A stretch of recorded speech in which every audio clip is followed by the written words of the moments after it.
Welcome to veggie சமையல். இன்னைக்கு நாம பாவ் பாஜி மசாலா எப்படி பண்ணணுங்கிறத பார்க்கலாம்.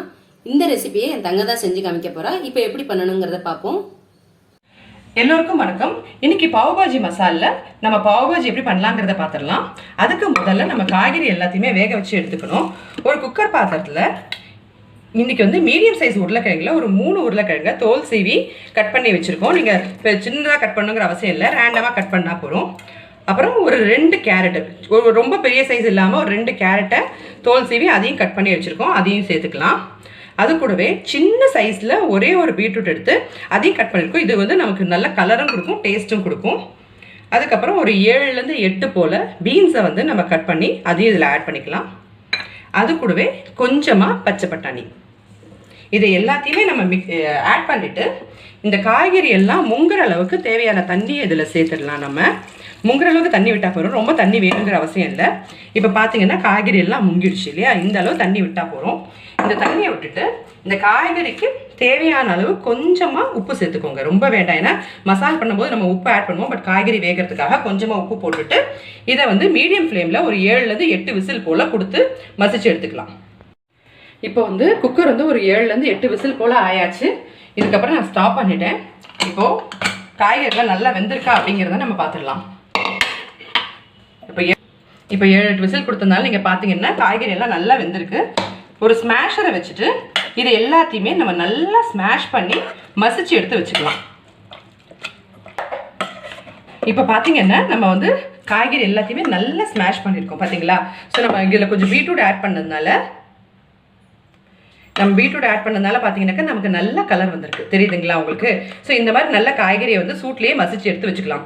இப்போ பாவ்பாஜி மசாலா பண்ணிடலாம். இப்போ வந்துட்டு பாவ்பாஜி பண்ணுறதுக்கு ஒரு கடாயை வந்து அடுப்பில் வச்சுருங்க. இதுக்கு வந்து நம்ம ஒரு 2 ஸ்பூன் எண்ணெய் சேர்த்துக்கலாம். எண்ணெய் கம்மியாகவும் நம்ம வெண்ணெய் ஜாஸ்தியாகவும் சேர்க்கணும். ஒரு 2 ஸ்பூன் எண்ணெய் போட்டதுக்கப்புறம் கிட்டத்தட்ட ஒரு 2லேருந்து 3 டேபிள் ஸ்பூன் அளவுக்கு, ஓகேங்களா, 3 டேபிள் ஸ்பூன் அளவுக்கு வெண்ணெயை சேர்த்துக்கலாம். இந்த வெண்ணெய் உருகட்டும். இப்போ நம்ம போட்ட வெண்ணெய் வந்து உருகிடுச்சு, ரொம்ப உருகணுங்கிறது இல்லை, ஜஸ்ட் மெல்ட் ஆனதுக்கப்புறம் இங்கே வந்து 1 டீஸ்பூன் அளவுக்கு ஜீரகம் இருக்குது. அந்த ஜீரகத்தை சேர்த்து இதில் லேசாக வதக்கிக்கோங்க. இந்த பாவ்பாஜி மசாலுக்கு பொதுவாகவே கொஞ்சம் வெண்ணெய் நமக்கு ஜாஸ்தி தேவைப்படும். இங்கே பார்த்தீங்கன்னா ஜீரகம் வந்து பொரிஞ்சாச்சு. இதில் வந்து நான் பெரிய வெங்காயம், ஒரு வெங்காயத்தை வந்து பொடிசாக அரிஞ்சு வச்சுருக்கேன், அதையும் நம்ம இதில் சேர்த்து நல்லா மிக்ஸ் பண்ணிக்கலாம். இப்போது வெங்காயம் வதங்கிட்டு இருக்கு இல்லையா, இந்த ஸ்டேஜில் நம்ம வந்து ஒரு பெரிய டேபிள் ஸ்பூன் அளவுக்கு 1 ஸ்பூன் வந்து இஞ்சி பூண்டு விழுதை நம்ம இதில் ஆட் பண்ணுறோம். இந்த இஞ்சி பூண்டு விழுதை ஆட் பண்ணியிருக்கோம்.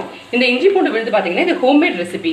இது வந்து ஆல்ரெடி நான் ஒரு வீடியோ வந்து போட்டிருக்கேன், அதோட லிங்க்கை வந்து நான் டிஸ்கிரிப்ஷன் பாக்ஸில் ஷேர் பண்ணுறேன். நீங்கள் வீட்டில் எப்படி தயார் பண்ணணும் அப்படிங்கிறத நீங்கள் அந்த வீடியோவில் பார்த்துக்கலாம். அதுக்கப்புறம் இந்த வதங்கிட்டு இருக்க சமயத்தில் இப்போ வெங்காயம் நல்லா வதங்கணும் அப்படிங்கிறதுக்காக நம்ம கொஞ்சமாக உப்பு சேர்த்துக்கிறோம். நிறைய உப்பு போடாதீங்க, ஏன்னா நம்ம காய்கறி வேக வைக்கும் போதே கொஞ்சம் உப்பு சேர்த்துருக்கோம். அதனால் கொஞ்சமாக உப்பு போட்டு வதக்கினீங்கன்னா வெங்காயம் கொஞ்சம் நல்லா பலபலன்னு வதங்கும். இப்போ பார்த்தீங்கன்னா இந்த வெங்காயம் இஞ்சி பூண்டு எல்லாம் சேர்ந்து நல்லாவே வதங்கிடுச்சு நமக்கு. இந்த ஸ்டேஜில் ஒரே ஒரு கேப்சிகமாக பொடிசாக நறுக்கியிருக்கோம், அதையும் நம்ம இதில் ஆட் பண்ணிக்கலாம். ஆட் பண்ணி ஒரு மிக்ஸ் பண்ணிவிடுங்க. ரொம்ப நேரம் வதக்கணுங்கிறது இல்லை, ஜஸ்ட் ஒரு 1 மினிட் வதக்கினா போதும். இப்போ பார்த்தீங்கன்னா 1 நிமிஷம் கழிச்சு நம்ம பார்த்தோம்னாக்க அழகாக இந்த கேப்சிகமும் ஆனியனும் நல்லா சேர்ந்து வதங்கியிருக்கு. இப்போ இந்த ஸ்டேஜில் நான் வந்து 2 மீடியம் சைஸ் தக்காளியை வந்து பொடிசாக கட் பண்ணி வச்சுருக்கேன். இப்போ அதையும் நம்ம இதோட மிக்ஸ் பண்ணிக்கலாம். சேர்த்து நல்லா கலந்து விட்டுக்கோங்க. இந்த இதை வந்து ஒரு 2 நிமிஷம் வரைக்கும், அட்லீஸ்ட் அந்த கொஞ்சம் எண்ணெய் பிரிஞ்சு வரும் அந்த ஸ்டேஜ் வரைக்கும் நம்ம நல்லா வதக்கி விட்டுக்கலாம். இப்போ 3 நிமிஷம் கழிச்சு பார்த்தீங்கன்னா உங்களுக்கு நல்ல எண்ணெய் பிரிஞ்சு எல்லாம் சேர்ந்து ஜெல்லாகி வருது பார்த்தீங்களா. இப்போது இந்த ஸ்டேஜில் நம்ம வந்து மசாலா ஐட்டம்ஸ் எல்லாம் ஆட் பண்ணிடலாம். 1/2 ஸ்பூன் மஞ்சப்பொடி, 1 ஸ்பூன் காரப்பொடி. இது வந்து காஷ்மீரி சில்லி பவுடர், ஸோ நிறைய காரம் இருக்காது, அதை ஆட் பண்ணிக்கிறேன். அதுக்கப்புறம் இதில் பார்த்தீங்கன்னாக்கா நான் வந்து இங்கே வந்து ஒரு 2 ஸ்பூன் அளவுக்கு பாவ்பாஜி மசாலா, இது ரெடிமேட் மசாலா வந்து நான் கடையில் வாங்கி வச்சுருக்கேன், இன்றைக்கி அதை யூஸ் பண்ணுறேன். சப்போஸ் உங்களுக்கு வந்து பாவ்பாஜி மசாலா வந்து இல்லை அப்படின்னு நினச்சிங்கன்னா நீங்கள் வீட்டிலேருந்து என்ன பண்ணலாம் அப்படின்னு பார்த்தீங்கன்னாக்கா ஒரு ஸ்பூன் அளவுக்கு கரம் மசாலா பொடி, 2 ஸ்பூன் அளவுக்கு தனியா பொடி, 1/2 ஸ்பூன் அளவுக்கு ஜீரகப்பொடி, 1/2 ஸ்பூன் ஆம்ச்சூர் பவுடர், இதை போட்டுட்டு மிக்ஸ் பண்ணினீங்கனாலே உங்களுக்கு வந்து பாவ்பாஜி மசாலோட மசாலாஸ் ரெடி ஆகிடும். இப்போ பார்த்தீங்கன்னா அந்த ட்ரை மசாலாம் போட்டதுக்கப்புறம் நம்ம ஒரு நிமிஷம் வரைக்கும் வதக்கணும். பிகாஸ் அதோட ரா ஸ்மெல் போகிற வரைக்கும் நமக்கு வதக்கணும். நம்ம இப்போ 1 நிமிஷம் ஆயிடுச்சு. இப்போ இந்த ஸ்டேஜில் நம்ம உப்பு எதுவுமே சேர்க்க வேணாம். ஏன்னா நம்ம ஆல்ரெடி வெங்காயம் வதக்கும் போது கொஞ்சம் உப்பு சேர்த்துருந்தோம் இல்லையா, அது இல்லாமல் காய்கறி வேக வைக்கும் போது நம்ம உப்பு சேர்த்துருந்தோம். இப்போ இந்த ஸ்டேஜில் நம்ம ஆல்ரெடி வேக வச்சு மசிச்சு வச்சிருக்கிற காய்கறியை எடுத்து இதில் நம்ம ஆட் பண்ணிடுறோம். இப்போ நம்ம எல்லாத்தையுமே சேர்த்து மிக்ஸ் பண்ணிட்டோம் இல்லையா. நம்ம ஆல்ரெடி வெங்காயத்தெல்லாம் போட்டு வதக்கிருக்கோம்ல, அதுக்காக கொஞ்சமாக தண்ணி, ரொம்ப வேண்டாம், ரொம்ப தண்ணியாக இருக்கக்கூடாது, கொஞ்சமாக தண்ணி சேர்த்துட்டு இந்த மசாலா எல்லாம் கொதிக்கும் போதே நம்ம மறுபடியும் அந்த ஸ்மாஷர் வச்சுட்டு ஒரு நல்ல ஸ்மாஷ் கொடுக்கணும். எதுக்காகனா வெங்காயம் கேப்சிகம் எல்லாம் சேர்ந்து வரணுங்கிறதுக்காக கொஞ்சமாக ஒரு ஸ்மாஷ் கொடுங்க. இப்போ எல்லாத்தையும் சேர்த்து நம்ம ஸ்மாஷ் பண்ணிட்டு ஒரு நல்ல மிக்ஸ் கொடுத்துட்டு அவ்வளோதான், நம்மளோட பாவ் பாஜி மசாலா ரெடி ஆயிடுச்சு. இதில் கார்னிஷ்காக மேலே அப்படியே கொஞ்சமாக வந்துட்டு ஃப்ரெஷ்ஷாக கட் பண்ண கொத்தமல்லி இலையை சேர்த்துக்கோங்க, நல்லா பொடிசாக அரிஞ்சு சேர்த்துக்கோங்க. இது கூடவே ஃபைனலாக நம்ம வந்து கிட்டத்தட்ட 1 டேபிள் ஸ்பூன் அளவுக்கு கஸ்தூரி மேத்தி, இதை வந்துட்டு நம்ம அப்படியே சேர்த்திங்கன்னா நல்ல வாசனையாக இருக்கும். இது எல்லாத்தையும் நல்லா மிக்ஸ் பண்ணி விட்டுட்டு அடுப்பு ஆஃப் பண்ணிட வேண்டியதான். நம்மளோட பாவ் பாஜி மசாலா தயாராகிடுச்சு. இதுக்கப்புறம் பாவ் பண்ண எப்படி டோஸ்ட் பண்ணணுங்கிறத பார்த்துடலாம். இப்போ பாவ் பண்ண டோஸ்ட் பண்ணுறதுக்கு நான் வந்துட்டு ஒரு இதை வந்து தோசைக்கல்ல வந்து ஹீட் பண்ண வச்சுருக்கேன். அது ஹீட் பண்ணுற சமயத்தில் நம்ம வந்து பாவ் பண்ணை வந்து கட் பண்ணி வச்சுக்கலாம்.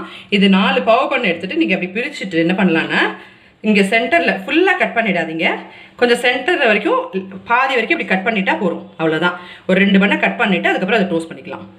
இப்போ வந்து பேன் ஹீட் ஆயிடுச்சான்னு பார்க்குறதுக்கு லேசாக வாட்டரை ஸ்ப்ரிங்கிள் பண்ணிங்கன்னா உஸ்ன்னு சவுண்ட் வந்துருச்சு இல்லையா. இப்போ இந்த ஸ்டேஜில் நமக்கு கொஞ்சம் வெண்ணெய் தேவைப்படும். கொஞ்சமாக வெண்ணெயை போட்டு அதை அப்படியே நல்லா ஸ்ப்ரெட் பண்ணி விடுங்க. நல்லா ஸ்ப்ரெட் ஆகட்டும் இந்த வெண்ணெய். இப்போ இந்த வெண்ணெயை நல்லா ஸ்ப்ரெட் பண்ணி விட்டிங்கன்னா அந்த ஹீட்டுக்கே நல்லா மெல்ட் ஆகிடும். இந்த ஸ்டேஜில் நம்ம பாவ் பண்ண பாதியாக வெட்டியிருக்கோம் இல்லையா, அதை அப்படியே திருப்பி இதில் வச்சுட்டு ஒரு நல்ல ரவுண்டு கொடுங்க. அவ்வளோதான். இப்படி பண்ணிவிட்டு லேசாக ப்ரெஸ் பண்ணி விடுங்க.